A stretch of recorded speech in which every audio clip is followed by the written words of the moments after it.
Hello my dear friends, कैसे हैं आप लोग। दोस्तों, मेरा नाम है जेपी और आप देख रहे हैं हमारा यूट्यूब चैनल ज्ञानकुंज इंस्टीट्यूट। दोस्तों, जैसे कि आप जानते हैं दोस्तों कि ईपीएफओ का पेपर हमारा 26 नवंबर को होने वाला संडे को। और इसमें दो पेपर होंगे दोस्तों, दो पालियों में। एक आपका मॉर्निंग पाली में होगा, एक आपका लंच के बाद होगा 1 बजे से, है ना। तो इन दो पालियों में जो प्रथम पाली है दोस्तों, उसमें आपका 100 नंबर का हिंदी रहने वाला है, जिसमें आपका उन्होंने डिवाइड किया हुआ कि कौन से टॉपिक से कितने मार्क्स के क्वेश्चन आने वाले हैं। और दूसरा आपका जीएस का पेपर होने वाला है। तो संपूर्ण हिंदी पर आधारित आपका जो फर्स्ट पेपर है वो होने वाला है। तो उसके ऊपर हम दोस्तों कुछ प्रैक्टिस सेट लेके आ रहे हैं दोस्तों, 8-10, ताकि हमारा पूरा का पूरा जो हिंदी का जो क्षेत्र है वो सब अच्छी रीति से कंप्लीट हो जाए। तो आज का जो हमने टॉपिक लाया है दोस्तों, सबसे स्कोरिंग टॉपिक है दोस्तों, और वो 15 मार्क्स के ऊपर है। आप जानते हैं नंबर 1 जो टॉपिक दिया है सिलेबस पे, वर्ण विचार पर आधारित है ना। तो वर्ण विचार पर आपको जो स्वर वर्ण व्यंजन वर्ण है और उनका जो वर्गीकरण है, उच्चारण स्थान है, अनुनासिक व्यंजन है, व्यंजन है या वर्ण है, जो भी हैं, तो उनके ऊपर ये प्रैक्टिस सेट हमारा रहने वाला है। ठीक है दोस्तों, चलिए आज शुरू करते हैं, है ना। शुरू करते हैं पहला क्वेश्चन। तो पहला क्वेश्चन आप देख रहे होंगे यहाँ पे कि यहाँ लिखा हुआ है दोस्तों कि स्पर्श दंत्य अघोष और महाप्राण वर्ण कौन सा है। ठीक है, हम आशा करते हैं दोस्तों आपने पढ़ाई कर ली होगी। अब आपको फटाफट आंसर करने हैं, ठीक है। तो पहला ऑप्शन है भा, फा, था या छा। तो इसका जो आंसर है मेरे साथियों, वो हो जाएगा आपका ऑप्शन नंबर सी। ठीक है, चलिए नेक्स्ट क्वेश्चन देखते हैं अगर हम लोग। तो नेक्स्ट क्वेश्चन आप देख रहे होंगे, यहाँ लिखा गया है कि यहाँ पे लिखा हुआ है दोस्तों, केवल मुहा से बोले जाने वाले वर्ण, मुहा से बोले जाने वाले स्वर वर्णों को क्या कहते हैं। क्या कहते हैं, विसर्ग कहते हैं या अनुस्वार कहते हैं या अनुनासिक कहते हैं या निरुनासिक कहते हैं।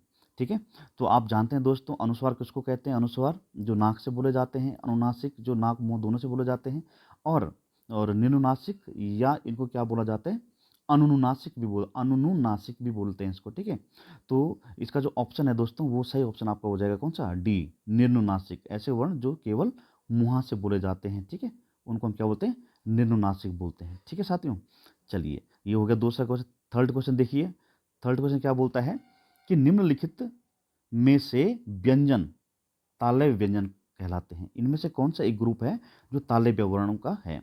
तो देखो दोस्तों, उच्चारण स्थान के बारे में हम सभी सभी लोग जानते हैं। सबसे पहले हमारा क्या होता है, कंठ होता है ना। उसके बाद हमारा तालु होता है, तालु होता है ना। अगर इस पर व्यंजन की बात करते हैं, उसके बाद हमारा क्या होता है दोस्तों, मूर्धा होता है, और फिर दंत होता है, फिर ओष्ठ होता है। तो अगर हम देखें दोस्तों, जो काव जो वर्ग है वो हमारा कंठ से चला जाता है, और चा वर्ग हमारा कौन सा बन जाएगा, वो आपका तालु से बन जाएगा। तो तालव्य वर्ण पूछा गया यहाँ पे, तो चा वर्ण, चा, छ, जा, झा, तो ये हमारे कौन से वर्ण होते आते हैं, हमारे तालव्य वर्ण की श्रेणी में आते हैं। ठीक है, चलिए नेक्स्ट क्वेश्चन देखते हैं हम लोग। चौथा क्वेश्चन है दोस्तों, ये क्या बोलता है कि किसके उच्चारण में कंठ और नासिका का प्रयोग किया जाता है या मदद ली जाती है। जो भी क्वेश्चन हम देख रहे हैं दोस्तों, ये किसी न किसी एग्जाम में पूछे गए क्वेश्चन है दोस्तों। एक भी क्वेश्चन ऐसा नहीं है जो किसी एग्जाम में नहीं पूछा गया, मतलब बार बार पूछे जाने वाले प्रश्नों की सीरीज लेके आए हैं दोस्तों। तो ऑप्शन देखिए दोस्तों, पहला है ग, या, ला और फा।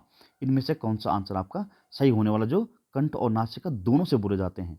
तो हमारा ऑप्शन नंबर क्या हो जाएगा यहाँ पे, ऑप्शन नंबर ए हो जाएगा, है ना। गया, गां, गां देखो नाक से भी बोला जाता है दोस्तों, और कंठ से भी बोला जाता है ना। ये गां जो नासिक के वर्ण भी बोलते हैं इसको, है ना। पंचमा अक्षर जो होता है हमारा, वो कौन सा होता है मेरे साथियों, नासिक का वर्ण होता है। ठीक है, चलिए अब देखते हैं अगला क्वेश्चन। पांचवा क्वेश्चन क्या बोलता है कि किसके उच्चारण में वर्तस्य की सहायता ली जाती है ना। अब वर्तस्य आप जानते होंगे दोस्तों, जो हमारे दांत होते हैं, जो दांत के जो मसूड़े होते हैं, जो मसूड़े होते हैं उनको बोलते हैं वर्तस्य व्यंजन वर्ण। ठीक है, व्यंजन या वर्ण है ना। वर्तस्य वर्ण क्या, जो दांतों से जो मसूड़े लगे हुए होते हैं हमारे, तो इन मसूड़ों को ही हम बोलते हैं क्या, वर्तस्य। तो ये बोलता है वर्तस्य व्यंजन कौन सा है इसमें, ये सा है या सा है या सा है या फा है। तो अगर हम इसको देखें, तो ये वाला जो सा है हमारा दोस्तों, ये जो सी वाला ऑप्शन है, ये वाला हमारा आंसर सही हो जाता है इसमें। ठीक है, इसमें अगर मैं और वर्णों की बात भी करूं दोस्तों, वर्तस्य व्यंजन में, तो एक ना होता है, सा होता है, रा होता है, ला होता है, और जा। ये जो वर्ण है मेरे साथियों, ये आपके वर्तस्य व्यंजन होते हैं। ठीक है, ये बात ध्यान रखना आप लोग। चलिए अगला क्वेश्चन देखते हैं दोस्तों। अगला छठा क्वेश्चन क्या बोलता है कि ता और दा को उच्चारण स्थल के आधार पर क्या कहते हैं। ता और दा को उच्चारण स्थान के आधार पर क्या कहते हैं? तो दंत्य कहते हैं, तंतोष्ठ कहते हैं, मूर्ध कहते हैं या आपका ओष्ठ कहते हैं। तो हम जानते हैं दोस्तों इसको क्या कहते हैं, दंत्य वर्ण बोलते हैं, है ना, त थ द ध, है ना, इसको क्या बोलते हैं हम लोग, दंत्य। चलिए अगला क्वेश्चन देखते हैं दोस्तों। अगला हमारा पास क्वेश्चन है, क्या बोलता है, निम्न में अंतस्थ व्यंजन कौन सा है? सभी जानते हैं, है ना, कौन सा वो व्यंजन हो जाएगा, ए वाला होगा कि बी होगा या सी होगा या डी होगा, बताइए, है ना। तो इसका आप जानते हैं या रा ला वा जो होते हैं आपके अंतस्थ व्यंजनों की श्रेणी में आते हैं, ठीक है। चलिए अगला देखते हैं हम लोग। निम्न में से अघोष वर्ण कौन सा है? निम्न में से अघोष वर्ण कौन सा है? निम्न में से अघोष वर्ण कौन सा है? टा है या दा है या ढा है या डा है, बताइए दोस्तों, जल्दी बताइए। तो हम जानते हैं इसका अघोष जो वर्ण होता है वो दोस्तों इसमें से क्या है, टा है, ठीक है। मतलब जो वर्गीय व्यंजन होते हैं उसका पहला और दूसरा ये अघोष होते हैं, और बाकी के जो बच जाते हैं तीसरा, चौथा और पांचवा जो जो क्रम होता है इनका, ये आपके सघोष में आते हैं, ठीक है, सघोष में आते हैं, ठीक है। तो ये ध्यान रखना आप लोगों ने। तो इसका जो पहला वाला जो है ये हो जाएगा, ठीक है। अब बोलता है दोस्तों निम्न में से कौन सा महाप्राण है? तो महाप्राण की अगर हम बात करें दोस्तों, तो वर्गीय व्यंजन का पहला, तीसरा और पांचवा ये अल्प प्राण होते हैं, दूसरा और चौथा आपका महाप्राण होता है। तो अल्प महा अल्प महा अल्प, ठीक है, अल्प महा अल्प महा अल्प। तो इनमें से हमें बताना महाप्राण कौन सा है। तो आप समझ गए होंगे इसका महाप्राण कौन सा हो जाएगा, दूसरा बोला, है ना, ये हो जाएगा ठा, ठीक है। चलिए अगला देखिए क्वेश्चन। अगला क्वेश्चन क्या बोलता है दोस्तों, मूर्धन्य, 10th क्वेश्चन देखिए आप जरा, मूर्धन्य स्पर्श सघोष नासिका अल्प प्राण व्यंजन कौन सा है इनमें से, है ना। तो इसका जो आंसर हो जाएगा मेरे साथियों वो हो जाएगा आपका अणा। इसका आंसर क्या हो जाएगा, अणा हो जाएगा, है ना। दोस्तों मेरे आंसर बताने से पहले आप वीडियो को रोकिए और फिर स्वयं से कीजिए कि कौन सा आंसर सही लगा रहे हैं कि नहीं लगा रहे हैं आप, है ना। चलिए अगला क्वेश्चन देखते हैं। 11वां क्वेश्चन क्या बोलता है कि वर्णमाला में स्पर्श व्यंजनों की संख्या कितनी होती है ना। आप जानते होंगे दोस्तों स्पर्श व्यंजनों को हम वर्गीय व्यंजन भी कहते हैं, क्या कहते हैं, वर्गीय व्यंजन भी कहते हैं इनको, वर्गीय व्यंजन, इनकी संख्या होती है कितनी, 25, ठीक है। चलिए नेक्स्ट क्वेश्चन देखते हैं हम लोग। ये तो बड़ा आसान क्वेश्चन था, तो आगे आपको, है ना। अगला क्वेश्चन देखिए मेरे साथियों क्या बोलता है, 12वां क्वेश्चन देखिए, स्वर ए का उच्चारण स्थान कौन सा है ना, उच्चारण स्थान कौन सा है, कंठ तालव्य है, दंतोष्ठ है या ओष्ठ है या कंठोष्ठ है। तो आप इसका आंसर बताइए जल्दी से। बहुत ही इंपॉर्टेंट क्वेश्चन है दोस्तों, ये बार बार परीक्षा में पूछा जाता है, तो सभी जानते हैं। ये जो हमारा जो वो है ये कंठ तालव्य दोनों से बोला जाता है, कंठ तालव्य वाला वर्ण है ये ए और ए, ठीक है। चलिए अगला देखते हैं हम 13वां क्वेश्चन देखिए जरा। हिंदी शब्दकोश में का स्थान कौन सा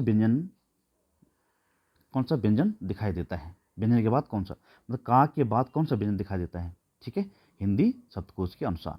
अगर हिंदी शब्दकोश का आप देखें तो क्या खा होता है या छा होता है या चा होता है या ज्ञा होता है। तो इसका क्या होता है दोस्तों, अक्ष, ठीक है। तो ये आंसर आपका हो जाएगा ऑप्शन नंबर बी, 13 का बी आंसर हो जाएगा अक्ष, है ना। चलिए अगला देखते हैं हम लोग। 14 क्वेश्चन देखें अगर, तो बोलता है निम्न में से कौन सा एक दंत्य वर्ण है, दंत्य, है ना, टा है या सा है या हा है या पा है। तो इसका जो आंसर हो जाएगा वो हो जाएगा दोस्तों सा, है ना, ये क्या है, दंत्य वर्ण है, ठीक है। चलिए 15वां क्वेश्चन देखिए जरा। तो ये क्या बोलता है दोस्तों कि निम्नलिखित में अनुनासिक वर्ण कौन सा है ना। 15 क्वेश्चन बोलता है अनुनासिक व्यंजन वर्ण कौन सा है, ठीक है, था है या माँ है या बा है या पा है। तो अगर हम इसका आंसर देखें दोस्तों तो इसका आंसर होता है दोस्तों बी, माँ, ठीक है, इसका आंसर हो गया माँ, ये क्या अनुनासिक है। चलिए अगला क्वेश्चन देखिए, निम्न में कौन सा वर्ण घोष है। अब घोष को दोस्तों हम लोग क्या बोलते हैं, सघोष भी बोलते हैं, ठीक है, घोष बोलो या सघोष बोलो, तो इसको हम लोग दो नाम से जानते हैं। तो कौन सा घोष या सघोष वर्ण है इनमें से, 16 क्वेश्चन का ऑप्शन नंबर ए बोलता है कि गा या चा या खा या का। तो क्या हो सकता है इसका आंसर, तो इसका आंसर आपका होना चाहिए, होगा मतलब, है ना, गा। तो गा जो वर्ण है दोस्तों हमारा वर्ण कौन सा है, घोष है, घोष या सघोष, ठीक है। हमने क्या बोला था, अघोष वर्ण कौन से होते हैं, पहले और दूसरे, ठीक है, और सघोष वर्ण कौन सा होता है, वर्गीय व्यंजन तीसरा, चौथा और पांचवा वर्ण क्या होता है आपका, सघोष होता है, ठीक है। चलिए अगला क्वेश्चन देखते हैं हम लोग। अगला क्वेश्चन 17 क्वेश्चन क्या बोलता है कि ला और सा का उच्चारण स्थान कौन सा है, ठीक है। ओष्ठ्य होता है, दंत्य होता है, तालव्य होता है या कंठ्य होता है। तो इसका आंसर अगर हम देखें दोस्तों तो इसका आंसर आपका दंत्य, ठीक है। ला और सा जो है दंत से बोले जाने वाले वर्ण होते हैं, ठीक है। चलिए अगला क्वेश्चन देखते हैं हम लोग। नेक्स्ट क्वेश्चन बोलता है दोस्तों कि इनमें से कौन सी देवनागरी की वर्ण ध्वनि नहीं है की, ठीक है। अब देखो तो कंठ भी है हमारा, दंतोष्ठ भी है दोस्तों, मूर्धन्य भी है, मूर्धा भी ध्वनि भी है, लेकिन ग्रीन वाला जो अगर हम देखते हैं इसको, तो ग्रीन वाला हमें यहाँ पे देखने को, ग्रीवा मतलब ग्रीवा सॉरी ग्रीन नहीं, ग्रीवा अगर हम देखें तो ग्रीवा वाली कोई ध्वनि हमें देवनागरी लिपि में नहीं देखने को मिलती है, ठीक है। तो 18 का जो ऑप्शन है वो ऑप्शन नंबर बी आपका करेक्ट हो जाएगा। अब बोलता हा, हा का उच्चारण स्थान क्या है, तो सभी जानते हैं हा का कंठ होता है या ओष्ठ होता है, तालु होता है या दंत होता है, तो ऑप्शन नंबर इसका ए हो जाएगा, कंठ वर्ण होता है हा, ठीक है। वैसे इसको काकल्य वर्ण भी बोलते हैं दोस्तों, काकल, काकल का मतलब होता है दोस्तों कि जहाँ से स्वरतंत्री शुरू होती है उसका जो स्वरतंत्र होता है, स्वरयंत्र या तंत्र होता है जो, वो आपका काकल कहलाता है। जैसे कंठ है ना ये वाला, तो ये वाला जो जहाँ से स्वर का उच्चारण होता है वहाँ उसको बोलते हैं काकल। तो हा को हम काकल या काकल्य वर्ण भी कहते हैं, ठीक है। तो इसको ध्यान में रखना दोस्तों आप लोग, है ना। चलिए अगला क्वेश्चन देखते हैं हम लोग। अगला क्वेश्चन दोस्तों 20वां क्वेश्चन बोलता है, 20th क्वेश्चन क्या है कि अंतस्थ व्यंजनों का कौन सा वर्ग है। तो ये सभी जानते हैं अंतस्थ व्यंजन क्या होते हैं, य र ल व, है ना। तो ये वाला ऑप्शन नंबर आपका बी आपका करेक्ट हो जाएगा, ठीक है। चलिए मेरे प्यारे साथियों अगला क्वेश्चन देखते हैं। 21 क्वेश्चन देखेंगे अगर हम लोग, तो बोलता है कि कौन से वर्ग, कौन से वर्ग के सभी व्यंजन अल्प प्राण हैं। तो अल्प हमने क्या बोला, पहला, तीसरा और पांचवा वर्ग का जो वर्ण होते हैं वो अल्प होते हैं, है ना। और दूसरा और जो चौथा होता है ये आपके महाप्राण में आते हैं। तो देखिए का पहला आता है तो ये हमें देखने को मिलता है, तो इस तरह से आपने देखना है ना। और चा भी पहले में आता है और ता भी पहले में आता है, तो ये क्या है आपका अल्प प्राण का ग्रुप देखने को मिलता है 21 का बी जो ऑप्शन हमें पूरा दिखता है, ठीक है। तो ये आपका क्या हो जाएगा, अल्प प्राण का ग्रुप बन जाएगा। नेक्स्ट क्वेश्चन देखिए 22वां क्वेश्चन देखिए क्या कहता है। 22वां क्वेश्चन कहता है मेरे साथियों कि ओठों ओठों की आकृति के आधार पर निम्नलिखित में से कौन सा अवृतमुखी स्वर है। अवृतमुखी, अवृतमुखी दोस्तों जिसमें हमारा मुख जो है वृत्ताकार नहीं होता है उसको अवृतमुखी कहते हैं। और जिसमें जिसमें हमारा मुंह चपटा हो जाता है या फिर गोलाकार नहीं होता है ना, उसको हम क्या बोलते हैं, अवृतमुखी बोलते हैं। तो ये बोलते हैं अवृतमुखी वर्ण कौन सा है इनमें। अगर आप देखें ओ में भी हमारा होंठ गोलाकार हो जा रहे हैं, ऊ में भी हो रहे हैं, इसमें भी हो रहे हैं, लेकिन ई में नहीं हो पा रहे हैं, तो इसका मतलब ऑप्शन हमारा है ना। हमें देखना है कि वृत्त किस में बनते हैं, हमारे होंठों का वृत्ताकार मुंह कैसे हो जाता है और बिना वृत्ताकार हमारा मुंह कैसे होता है। तो हमें बिना वृत्ताकार वाला देखना है, तो अवृतमुखी देखना है। तो इसका ऑप्शन नंबर आपका क्या हो जाएगा, ई, सॉरी डी, आंसर है ई, ठीक है। चलिए अगला क्वेश्चन बोलता है कि जीवा के आधार पर स्वर कितने प्रकार के होते हैं। जीवा के आधार पर, तो जीवा के आधार पर साथियों हम जानते हैं ये 3 प्रकार के होते हैं, अग्र, मध्य और पश्च। अग्र, मध्य और पश्च ये 3 प्रकार के होते हैं। भाई आ रही बात समझ में आपको। चलिए अगला देखते हैं 24th क्वेश्चन देखेंगे अगर हम लोग, तो ये बोलता है मेरे प्यारे भाइयों कि हिंदी में ध्वनियाँ कितने प्रकार की होती हैं। तो भाई हिंदी में ध्वनियाँ तो हमने 2 ही प्रकार की देखी, एक स्वर ध्वनि देखी हमने और एक क्या देखते हैं हम लोग, व्यंजन ध्वनि। तो 2 ही प्रकार के, तो ऑप्शन नंबर डी यहाँ पर करेक्ट हो जाएगा, ठीक है। नेक्स्ट पॉइंट अगला बोलता है कि मात्रा के आधार पर स्वर कितने प्रकार के होते हैं। मात्रा के आधार पर स्वर कितने प्रकार के होते हैं। तो मात्रा के आधार, मात्रा, समय या काल के आधार पर जो हम पढ़ते हैं स्वरों का वर्गीकरण, तो हम 3 प्रकार देखते हैं। एक हम देखते हैं ह्रस्व, दीर्घ और प्लुत, ठीक है। 3 देखते हैं, तो 3 ही तो है ऑप्शन नंबर बी कहाँ है, 3 ये है ना, ह्रस्व, दीर्घ एंड प्लुत। ये 3 होते हैं दोस्तों मात्रा या समय के आधार पर, है ना। मतलब किसी वर्ण को बोलने में कितना समय लग रहा है उसी को मात्रा समय के काल के आधार पर डिवाइड कर लेते हैं। चलिए नेक्स्ट क्वेश्चन 26 क्वेश्चन क्या बोलता है मेरे प्यारे भाइयों, ये कहता है कि एक से अधिक वर्णों के मेल को क्या कहा जाता है। एक से अधिक वर्णों के मेल को क्या कहा जाता है। स्वर कहा जाता है या अक्षर कहा जाता है या अनुस्वार कहा जाता है या व्यंजन कहा जाता है। तो यहाँ पर व्यंजन कहा जाता है दोस्तों। देखिए, मैं अगर कोई भी वर्ण लिखूँ, सा लिखूँ, तो इसमें सा के साथ क्या लगा हुआ है?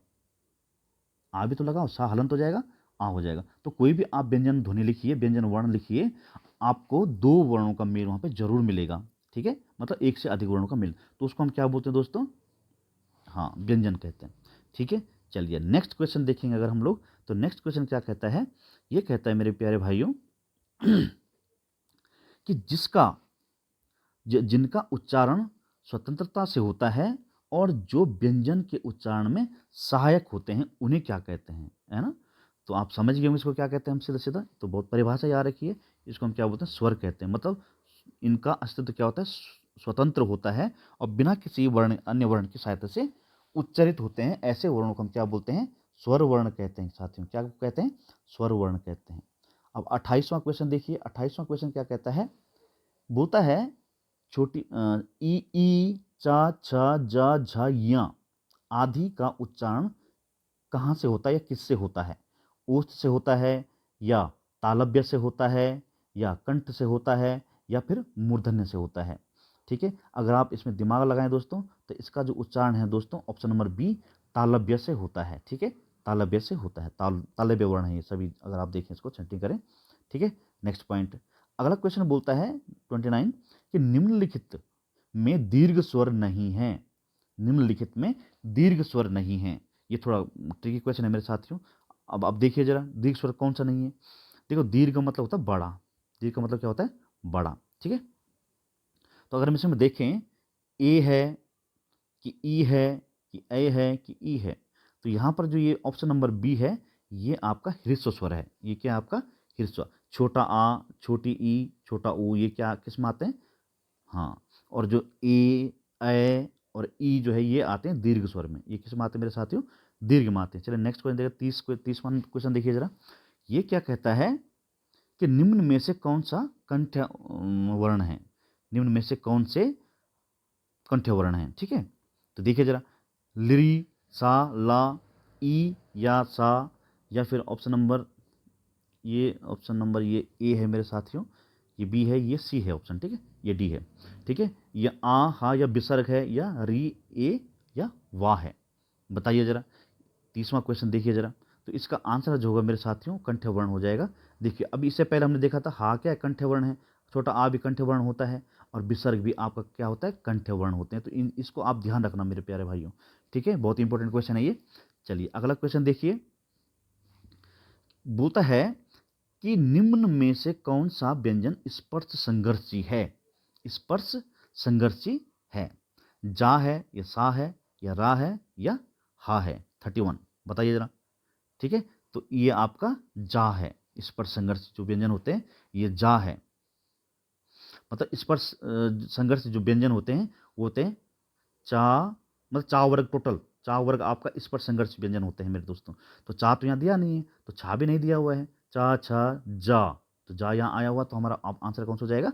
ए हो जाएगा। ठीक है? तो स्पर्श संघर्षी जो व्यंजन होते हैं, उनमें ये वाला चा वर्ग जो होता है हमारा, स्पर्श संघर्षी व्यंजनों की श्रेणी में आता है। कृपया ध्यान रखें इसको। ठीक है? चलिए अगला क्वेश्चन देखिए। 32 क्वेश्चन कहता है कि ए के उच्चारण स्थान का नाम क्या है? ए के उच्चारण स्थान का नाम क्या है? ठीक है? तो दंत्य है, कंठ तालव्य है या कंठोष्ठ है? ए का उच्चारण स्थान 32, तो इसका है कंठ तालव्य। अब ध्यान रखना मेरे साथियों, इसको विशेष तौर पे ध्यान रखना आप लोग, कंठ तालव्य। ठीक है? अब कभी कभी क्या होगा, आपके पास कंठ तालव्य आपका ऑप्शन माना बात नहीं होगा, है ना? तो आपके पास दिया गया होगा ए दंत्य और बी कंठ, है ना, सी तालव्य तालव्य और डी कंठोष्ठ, मानवा ये दिया हुआ है। तब आपने क्या चूज करना है बताइए? तब आपने दोस्तों तालव्य ऑप्शन को चूज करना है। ये बात ध्यान रखना आप लोग। जब आपके पास इस तरह का ऑप्शन दिया गया, कंठ तालु ये, और आपके पास ये वाला ऑप्शन ना हो, बी वाला ऑप्शन कंठ तालव्य ना दिया गया हो, तो आपने तालव्य को सेलेक्ट करना है। बात समझ में आ रही है आपको? अगर तालव्य भी दिया गया है, ठीक है, और कंठ तालव्य भी दिया गया है, तो ऑप्शन आपको कंठ तालव्य को ही मारना है। ठीक है? जैसे यहाँ पे दिया गया तालव्य भी दे रखा है और कंठ तालव्य भी दे रखा है, तो होता तो अगर हम देखें तो ये तालव्य होता है, लेकिन साथ में कंठ का भी प्रयोग होता है इसमें। तो मेन इसका जो उच्चारण स्थान है दोस्तों वो है कंठ तालव्य, ठीक है। और कंठ तालव्य विकल्प में नहीं होगा तभी आप तालव्य मारेंगे, और तालव्य के साथ अगर कंठ तालव्य है तो कंठ तालव्य आप ऑप्शन में इसको देखेंगे, ठीक है। चलिए अगला दोस्तों, शा का उच्चारण स्थान क्या है? सा का उच्चारण स्थान क्या है? तो सा का जो उच्चारण स्थान है दोस्तों, कंठ है कि तालु है कि दंत है कि क्या है? तो सा का जो उच्चारण स्थान है वो क्या है? बिल्कुल सही जवाब तालु, ठीक है।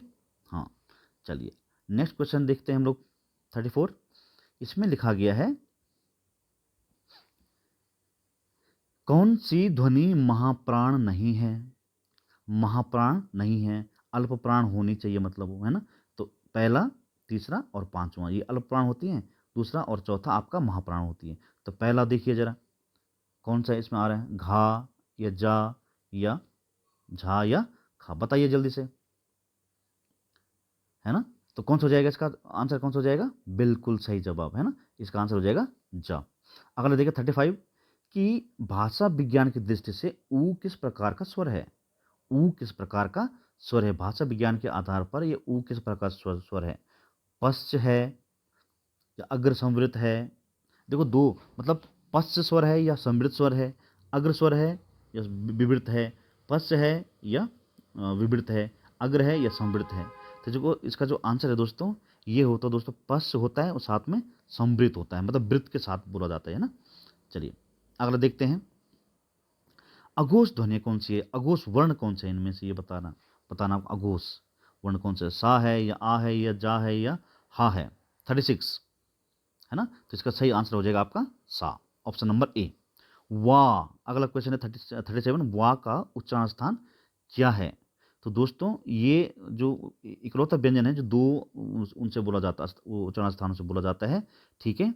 बाकी वर्णों के उच्चारण स्थान दोस्तों सिंगल सिंगल है, ठीक है। स्वरों के डबल हैं, जैसे ऊ और औ का जो उच्चारण स्थान होता है दोस्तों वो होता है कंठ ओष्ठ होता है। ए और ए का जो उच्चारण स्थान होता है वो होता है कंठ तालव्य, और ओ और औ का जो उच्चारण स्थान होता है वो क्या होता है? कंठ तालब, वो सॉरी कंठोष्ठ, कंठ और ओष्ठ होता है। तो हमें वाह का बताना है, तो इसका उच्चारण स्थान अगर हम देखें दोस्तों तो क्या हो सकता है बताइए जरा 37 का? इसका होता है दोस्तों दंत ओष्ठ, वाह दंत ओष्ठ। वाह का जो उच्चारण स्थान होता है वो होता है दंत के साथ ओष्ठ का प्रयोग होता है इसमें, ठीक है। चलिए अगला क्वेश्चन देखिए 38 क्वेश्चन देखते हैं हम लोग, इसका क्या हो सकता है? बोलता है कि हिंदी वर्णमाला में व्यंजनों की संख्या कितनी है ना। 36 है कि 32 है कि 33 है कि 34 है? तो हमें पता है कितनी होती है, 33 होती है, ठीक है। 38 का आंसर क्या हो जाएगा? सी हो जाएगा आपका, ठीक है। नेक्स्ट क्वेश्चन देखिए, हिंदी शब्दकोश में अक्षा का क्रम किस वर्ण के बाद आएगा? किस वर्ण के बाद आएगा? इससे पहले आया था कि का के बाद कौन सी ध्वनि आएगी, तो ऐसे कुछ आया था, ठीक है। ये आ रखा, तो ये क्या होगा दोस्तों? इसका आंसर हो जाएगा 39 का सी, का, ठीक है। चलिए अच्छा लिखा था, का और साथ से बनता है ना ये, अच्छा। चलिए 40 वाला क्वेश्चन देखिए जरा, ये क्या बोलता है कि संयुक्त व्यंजन ज्या बनता है, जा और यहाँ से बनता है, सभी जिसको जानते हैं, है ना। बार बार आने वाला प्रश्न है ये परीक्षाओं में, ठीक है। नेक्स्ट क्वेश्चन देखिए मेरे प्यारे साथियों, ये क्या कहता है कि 41 क्वेश्चन, कि निम्नलिखित में से कौन सा शब्द है, कौन से शब्द में री की मात्रा का उपयोग हुआ है? बात समझ मारी आपको, री की। अब यहाँ देखते हैं, यहाँ तो रा है, यहाँ पे क्या है? यहाँ भी रा है, यहाँ भी रा ध्वनि है, लेकिन जो ये है यहाँ पे वृष्टि में, इसमें री का प्रयोग हुआ है, री का प्रयोग हुआ है, तो इसकी मात्रा यहाँ लगी हुई है, ठीक है। चलिए तो ऑप्शन नंबर इसका क्या हो जाएगा? इसका ए हो जाएगा, ठीक है। चलिए अगला क्वेश्चन देखिए, अगला क्वेश्चन क्या बोलता है 42, शब्द की सबसे छोटी इकाई क्या होती है? शब्द की सबसे छोटी इकाई क्या होती है? व्यंजन होती है या अयोगवा होता है या वर्ण होता है या स्वर होता है? सभी जानते हैं वर्ण होती है। शब्द की सबसे छोटी इकाई क्या होती है? वर्ण होती है, ठीक है। चलिए 43 पे चलते हैं हम लोग। 43 का क्वेश्चन क्या बोलता है बोलता है मेरे साथियों, सा का उच्चारण स्थान क्या है? ये वाला सा जो है इसका उच्चारण क्या स्थान क्या है? तो कंठ के बाद क्या आता है? तालु आता है, तो तालु इसका उच्चारण स्थान होता है। तो तालु कहाँ पे? ऑप्शन नंबर ए, 43 का आंसर हो जाएगा आपका ए, ठीक है। तो तालु से बोला जाता है। ठीक है, नेक्स्ट पॉइंट, वर्णों के कितने भेद होते हैं? वर्णों के कितने भेद होते हैं? हमने तो कितने वर्ण देखे भाई? हमने वर्णों के कितने भेद होते हैं? 2 ही वर्ण तो होते हैं, एक स्वर वर्ण होता है, एक व्यंजन वर्ण होता है। तो ऑप्शन नंबर आपका हो जाएगा ए, है ना, 44 का हो जाएगा ए, स्वर और व्यंजन 2 ही होते हैं। चलिए अगला 45वां क्वेश्चन देखिए जरा। तो 45वां क्वेश्चन, वर्णों के समुदाय को क्या कहा जाता है? सर्वनाम, क्रिया, अक्षर या वर्णमाला? तो वर्णों के समुदाय या समूह को हम वर्णमाला के नाम से जानते हैं मेरे साथियों। ठीक है, वर्णमाला के नाम से जानते हैं। दोस्तों जो टॉपिक अभी चल रहा है मेरे साथियों, ये आपका 15 नंबर के ऊपर की तैयारी चल रही है हमारी। जो पहला दिया वर्ण विचार के ऊपर 15 नंबर की तैयारी के ऊपर ये प्रैक्टिस से चल रहा है। इसके बाद दोस्तों हम लोग लाएंगे किस पे? संधि पे। ठीक है, संधि पे हम लोग लाएंगे। इसके बाद हम मतलब टॉपिक वाइज हम जितने भी हमारे पास जो सिलेबस दिया गया उसके अकॉर्डिंग हम लोग 10 से 12 जो भी दिन बचे हुए हैं, हफ्ता 10 दिन, एक 1 वीक तक हम पूरा प्रैक्टिस सेट आपको करके देंगे। ठीक है, तो आप बने रहिए हमारे साथ। अगर आपने सब्सक्राइब नहीं किया है तो प्लीज़ सब्सक्राइब कर लीजिए हमारे चैनल को, ताकि आप इसका फ़ायदा उठा सकें। चलिए अब नेक्स्ट क्वेश्चन देखते हैं हम दोस्तों। 46 क्वेश्चन क्या बोलता है? निम्न में से कौन सा वर्ण अघोष है? निम्न में से कौन सा वर्ण क्या आपका अघोष है? तो इसका का अघोष है? पहला और दूसरा क्या होते हैं आपके? अघोष होते हैं। तीसरा, चौथा और पांचवा जो वर्ण का जो क्रम है वर्गीय व्यंजन में, वो आपके वो होते हैं, क्या कहते हैं? सघोष होते हैं। ठीक है, चलिए तो अगला क्वेश्चन 47 क्वेश्चन देखिए जरा। ये क्या कहता है कि कौन से शब्द में रा व्यंजन नहीं है? कौन से उसमें रा व्यंजन नहीं है? तो देखिए जरा, यहाँ पे तो है ना, यहाँ पे तो है, देखो रा क्रम में का इसको वर्ण बना के का लिखेंगे, रा लिखेंगे और माँ लिखेंगे। यहाँ तो है, क्रम है। मात्र यहाँ री है, त्रा में यहाँ है रा, यहाँ भी रा है, लेकिन मातृ में क्या है? यहाँ री है, रा नहीं है मेरे साथियों। ये ध्यान रखना आप लोगों ने, है ना। तो यहाँ पे मातृ कैसे लिखेंगे हम लोग? माँ ता हलंत हो जाएगा और यहाँ री आ जाएगा, और फिर भू आगे वर्ण विन्यास जब करेंगे तो इसमें री लगा हुआ है, रा नहीं है। तो ये पूछा गया किसमें रा नहीं है, तो ऑप्शन नंबर बी आपका हो जाएगा एकदम करेक्ट, मातृ, है ना। 48 का क्या हो जाएगा? मातृ, मातृभूमि। ठीक है, नेक्स्ट क्वेश्चन देखिए, 48 क्वेश्चन देखें अगर हम लोग। तालव्य ध्वनि कौन सी है जो तालु से बोली जाने वाली ध्वनि है? सा है या पा है या टा है या का है? सभी जानते हैं इसको। 48 का ऑप्शन नंबर हो जाएगा आपका ए, ये तालु से बोला जाने वाला वर्ण है। ठीक है, ये दोस्तों 49 क्वेश्चन है। ठीक है, ये आपका हो जाएगा 49। तो ये बोलता है कि स्वर रहित व्यंजन जब स्वर सहित व्यंजन से मिलता है तब क्या कहलाता है? जब बोलता है कि जब स्वर रहित व्यंजन जब स्वर सहित व्यंजन से मिलता है तब क्या कहलाता है? तालव्य कहलाता है, द्वित्व कहलाता है, स्वरतंत्रीय कहलाता है या संयुक्ताक्षर कहलाता है? तो 49 का ऑप्शन हो जाएगा संयुक्ताक्षर कहलाएगा। ठीक है, क्या कहलाएगा? संयुक्ताक्षर कहलाएगा। ठीक है, अब देखते हैं दोस्तों अंतिम क्वेश्चन देखते हैं हम लोग। ये बोलता है कौन सा व्यंजन नासिका द्वारा उच्चारित होता है? डा, डा, जा, दा या अणा? ठीक है, तो इसका आंसर हो जाएगा दोस्तों अणा। इसका आंसर क्या हो जाएगा? अणा। अणा जो है दोस्तों, है ना, प्रत्येक वर्ग का पंचमा अक्षर क्या होता है? पांचवा अक्षर क्या होता है? नासिक वर्ण होता है आपका गयणनम, ग, या, ण, ना और मा। ये जो गयणनम है दोस्तों, ये होता आपका पंचमाक्षर, और पंचमाक्षर ही आपका नासिक के वर्ण होते हैं। और यही नासिक के वर्णों का जो उच्चारण स्थान होते हैं वो डबल होते हैं।